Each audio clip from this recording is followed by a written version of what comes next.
What's up, YouTube? Metro here, 2012 here, coming at you with my second NBA 2K17 My GM mode expansion. This time we will be doing it again with the Seattle Supersonics. I have experimented with creating jerseys and everything like that again, but it's just, to me, it's not worth it because the community uploads. People do a really great job with jerseys, so I'm just going to go ahead and download this guy's. I'm sorry I didn't catch your name to give you credit, but I thought the logo was cool. The jerseys were cool enough, and it saves me like literally an hour, so I decided against it. I did try to do this series again and went through creating all my jerseys and stuff like that, and my team just turned out so bad, so I decided to retry it and just do a community upload jersey of the Seattle Supersonics and found a really cool one to go with. So we're going to go ahead and jump in to the actual expansion draft stuff. For those of you who watched my first series, you know that I did an expansion draft. However, I did not start in the off season. I started it in the regular season, which was, I think, a mistake, because if this expansion were to ever happen in the NBA, they'd likely do it in the off season to give them fresh draft picks as well as a chance at the legitimate free agents. So we're going to go ahead and do that.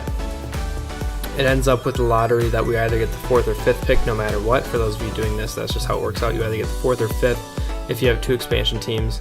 So we got the 4th, I'm not sure. Either the 4th or the 5th in this draft, maybe the 4th. But we're going to go ahead and hire our staff. We are going to try to hire the best staff possible. So at each position, we're going to hire somebody who we think is the best at that position. For head coaches, we're not going to hire anybody off of other teams, which I end up kind of regretting anyways, because the game makes it kind of unrealistic and has Greg Popovich coming to coach the Cavaliers. We played the Cavs in the first game, and Greg Popovich is the coach, so I guess we could have gone for whoever we wanted to. But anyways, we're going head coach, looking for Kevin McHale because he's actually available in real life, and he's a big man coach. And I think we want Tim Duncan to be our long-term head coach. So we're offering Tim Duncan an assistant coach position for 2 years, and then he'll learn under Kevin McHale to be a big man coach and a head coach, and then hopefully we can have Tim Duncan take over. So let me know what you guys think of that idea. I think it's a pretty good idea. Tim Duncan would be, I believe, an excellent coach. He's the big fundamental for how many years. He's a very, very skilled and good basketball player, and he knows the game really well. So hopefully it works out as an assistant coach under Kevin McHale. But we were able to sign everybody that we wanted to because we gave them all the money they asked for, which is awesome. So we're going to go ahead and enter into the expansion draft here as we take Kyle Anderson first pick, and they took Laverne, who we kind of wanted. But then with our second pick, we're going to go down and take Kevin Looney. Kind of taking guys I know that they would like to take. Then we take Archie Goodwin as they take Shelvin Mack and Tim Hardaway, both players I wanted. But it's okay. We're going to have Archie Goodwin as like a backup shooting guard, hopefully. Another thing I'm going to go after with these players is people with contracts so that we can trade them in the offseason to hopefully get a better pick. So you can see that I'm sorting by their signing status. Anybody with a contract is somebody you are able to trade in this offseason. So that's just a tip that I'm giving you guys if you ever do this expansion. Did I draft the line right? I don't even remember. But anyways, yeah, I drafted a whole bunch of guys with contracts and a few young guys that I think are going to stay in the team. Because essentially with this off-season draft, you get a fair shot at everybody in free agency, so it's not like we're going to be keeping that many people. So I went for like 3 or 4 people I thought we were going to keep on the team, and then just signed a whole bunch of players under contract so that I can hopefully use them to trade up in the draft and get a second first-round pick or a lottery pick to make this team an actual contender right away. We're going to try to get some good players in here via free agency and this draft. So we're going to go ahead and try to trade up from 5 to 1, which is going to involve a few trades. We're going to have to go from 5 to 3 because 1 and 2 picks aren't interested in doing any trades with us. So we're going to go ahead and offer Kufus and our first round pick, the 5th overall pick, for the 3rd pick. Got that. Seeing if the 2nd overall pick is interested in trading, because we could not get the 1st. So for the 2nd pick, we'll give DeLon Wright and our pick, and now we have the 2nd overall pick. We're slowly working our way up to the 1st pick, and this is kind of realistic if you think of a multi-team deal. It could be that a lot of these teams are not interested in the players at the top of the board, but you will see that I try absolutely everything in my power to get the first overall pick because we really want Ben Simmons.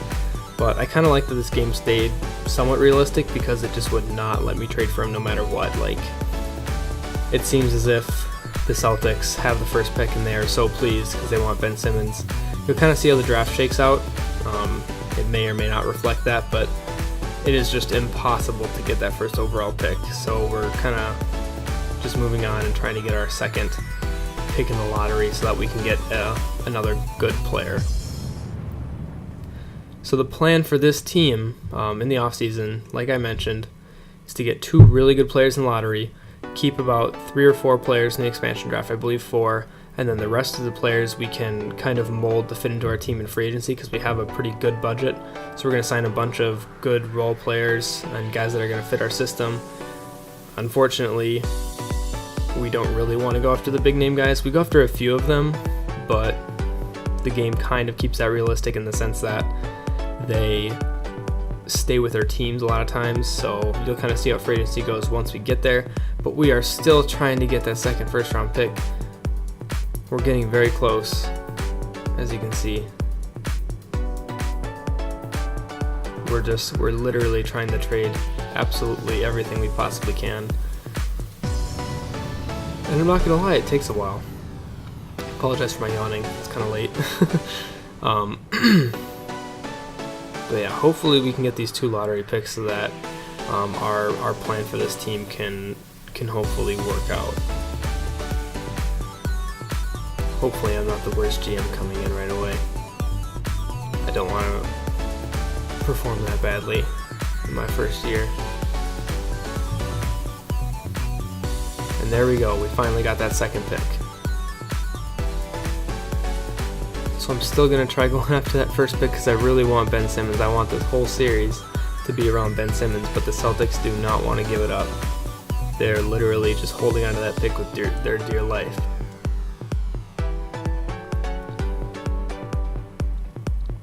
There we go, looks like we traded up to get our second pick even higher, and also seeing if the Celtics are interested in trading that pick, and they're not.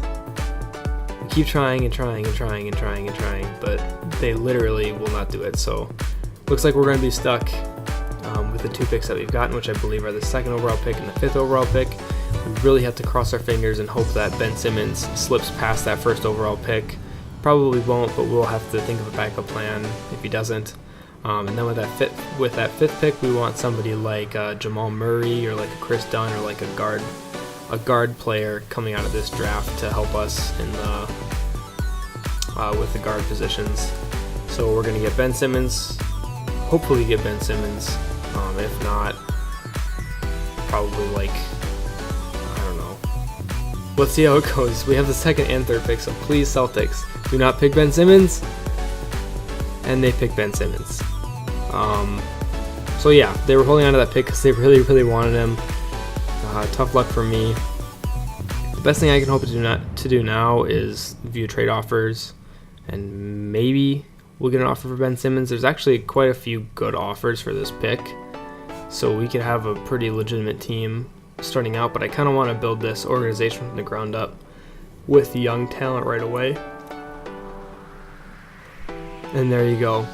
We have an offer for Ben Simmons. It only is Anthony Brown and then our 2nd overall pick, and they'll give us Ben Simmons.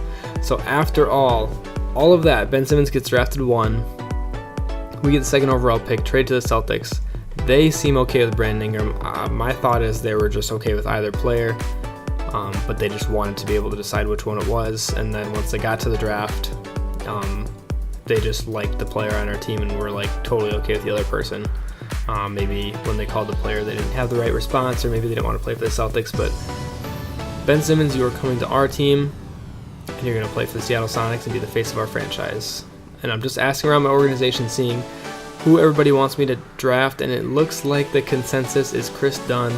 I'm a Timberwolves fan, so you guys know I'm probably drafting Chris Dunn. He is a little older at 22 compared to most people in this draft, but if you've ever played with the Timberwolves, you'll know Chris Dunn is kind of a beast in 2K.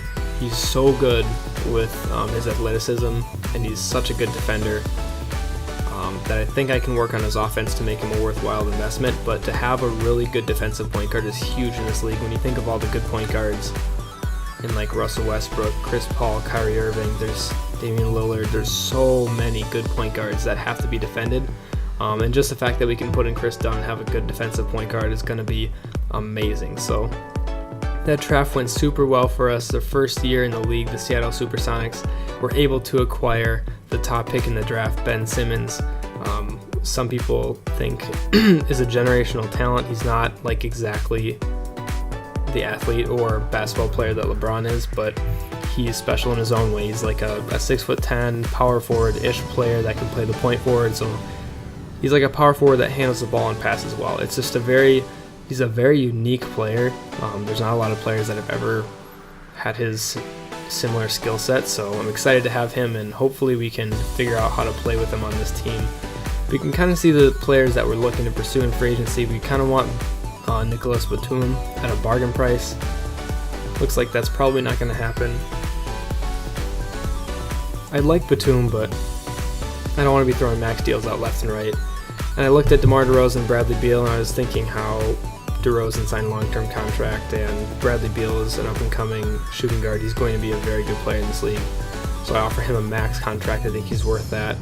And then go ahead and offer Harrison Barnes 3 years and $58 million. With how the NBA is now, less than $20 million for Harrison Barnes actually might be a decent idea. He's only 24 years old, so he could be a piece to build around as well. So again, in this free agency, I'm going after younger players. Jordan Clarkson at 24 years old, hopefully going to make him like a starting shooting guard at $10 million a year. I know like $10 million a year sounds like a lot, but in this league in the NBA and how it's structured, and even in 2K how it's structured, salary goes up every year. So if I'm signing these guys to like $10 million a year and I don't have any huge contracts right now, it's going to work out just fine. But yeah, so you can see everybody I'm trying to get on the team. It's just so difficult to get people to sign. We're going to go after Boban as well, because for those of you who watch my other series, you know how much Boban means to me. He's just my perfect player. He's 7'4". He can hook shot over anybody, and I love playing through the post. So hopefully we can get Ben Simmons to post up a lot, but Boban is a must-have. I forgot that I even pursued Wade Baldwin. I think a lot of times when you do this, it's strange because he'll actually get picked in like the lottery of the draft, and sometimes he just goes undrafted. So in this particular draft, he went undrafted, and he actually has a really high potential, and he's 69 overall already. So getting Wade Baldwin as a backup point guard for $3 million a year would just be an absolute steal. I think Wade Baldwin is going to actually be a really good NBA player. And now we're kind of throwing offers out left and right, like Ben McLemore, stuff like that. The reason I'm doing that is because I've done this a lot of times as like a practice, and if everybody rejects your offer and then you get into the regular season, you don't have like a shooting guard, there's not a lot left in free agency. So I just want to be putting offers in the offseason so that I have options when people are signing in. There you saw I also gave Scala this year an offer. Those who watch my other series know I like Scala as well. And honestly, it's really cool that he was available. Like the way the draft went, I guess nobody wanted Scala, and he's a really good player in 2K as well. You can see I was thinking about Jeremy Lamb, but kind of went against it. I'm offering Dion Waiters. I think I went against Lamb, but I actually might throw him an offer just because. Just gonna look at some young power forwards here to see if anybody piques my interest. But I actually really like the players that we were able to find in this free agency to at least give offers to. Not necessarily be able to get them, but I'm very happy that because I did the expansion starting in the offseason, that I had the chance to get these players. It would have been perfect if I can get someone like Andre Drummond, but you never know. So looks like we have 3 roster spots available. Jordan Clarkson, Alan Crabb, Shabazz Muhammad, Scala Bissiere, Wade Baldwin, and Boban all accepted. Unfortunately on my team I have too many people, but I'm going to go. I was going to go just release some people, but I decided to go trade finder and try to just make room on the roster, see if there's anybody that I can get something for. And it looks like we're actually able to stock up on 2 first-round picks They are in 2019, but think about what we traded away in the draft. We traded away like our future in the draft essentially. So to be able to get 2 2019 first round picks means we're going to be able to draft soon, and then we cleared those spots so that we can sign all of those guys that we wanted to have. And we're declining these guys because those 5 guys that we signed are so huge. Like, I don't know what you guys think. I thought this was a really good free agency to be able to sign Harrison Barnes, who's now the best player on our team, Jordan Clarkson, Boban Marjanovic, a starting center, Alan Crabb, an amazing shooting guard off the bench. For those of you who don't know, he's actually making $18 million a year in real life, and I think I signed him for like $6 million a year. He's a sharpshooter coming off the bench, so we have like a Ray Allen type player coming off our bench already, like a mini Cal Korver, and Alan Crabb has got some pretty sweet hair too. So the only thing that's technically bad about this roster is we have Nikola Pekovic for 2 years at $12 million per year. But everybody else is like a perfect. I just thought like this roster turned out so well. Kevin Looney, Scala Bissiere as backup big men, Wade Baldwin at backup point guard, Alan Crabb backup shooting guard, Kyle Anderson backup small forward behind Harrison Barnes, and then we have obviously Ben Simmons at power forward, Boban at center, with all of our big men that we have to back them up. So there's not a lot of changes I'd want to make. We're going to go ahead and send a whole bunch of players to Untapped Potential Camp because we get 6 free because my GM level is like 46. I play my GM a lot, guys, and it really comes in handy if you unlock those badges to let you have those free trainings because that's so much VC you're saving.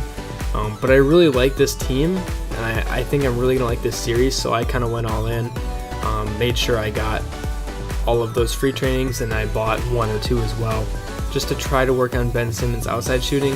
You guys let me know if you think we'll be able to improve it, see if we can make it like a long-term project thing, but he's a terrible three-point shooter, and even a mid-range shooter at that, so I don't know if you guys think I'll be able to change that, or if we need to work on that. But I even use Untapped Potential on backup players like Scal and Wade Baldwin because I really want this team to all grow up and develop well.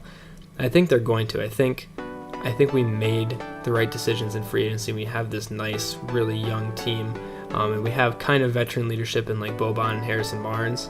I think Harrison Barnes, even though he's 24 years old, he's been in the league for like 4 years, so really cool. So we're going to start with our lineup being Chris Dunn at the point guard, Jordan Clarkson, shooting guard. We'll have to adjust positions later. Harrison Barnes, small forward, Ben Simmons and Boban. And then coming off the bench, Kevin Looney, Scala Bissiere. I think I have Scal and Pekovic sharing time because I wanted to get our money's worth out of Pekovic. And for those of you who don't know, I do the rotations this way. I set everybody that's a starter at 30 minutes. Everybody's backup is 18 minutes because that equals 48, which is even what it's supposed to be. And then I add minutes to the starters who I want to play more than 30 minutes, and I take away from the bench players who are coming in for them. So it's a very even split whenever the starter is not in, the backup's in, and it just makes the rotations work really well. So here we go, just adjusting the player positions. We made Ben Simmons a power forward. It hurt his overall a little bit. Then we're going to make Jordan Clarkson a shooting guard. He's still very athletic, and it's nice to have a good passing shooting guard. Like, it's kind of underrated, actually. And we also have Wade Baldwin off the bench who can play point guard, shooting guard. So a lot of the things are going to be very helpful to us, especially if somebody gets injured. The fact that Baldwin can play like point guard and shooting guard, and Crabb can play shooting guard and small forward, and like yada yada. So much versatility on our team. Very excited for this season, guys. You guys let me know in the comments what you think. We're setting up training here. Most of the time we're working on 3-and-D for almost everybody. It's kind of the style of play I want because I play through the post, and if I'm kicking out to shooters, I want them to be open. And obviously we want a good on-ball defense team. And then the big guys usually work on post D, pick and roll defense, stuff like that. But yeah, simming through it pretty fast, so it's kind of hard to see. But this is the team, guys. I'm so excited. The next game is a game against the Cavaliers, playing on Hall of Fame difficulty. For those of you who've seen my other series, you know how fun it is to watch the game, so please stick around for the highlights. But that has been all for episode 1. Thank you guys so much for watching. I'm so excited for this series. I'll see you guys in episode 2.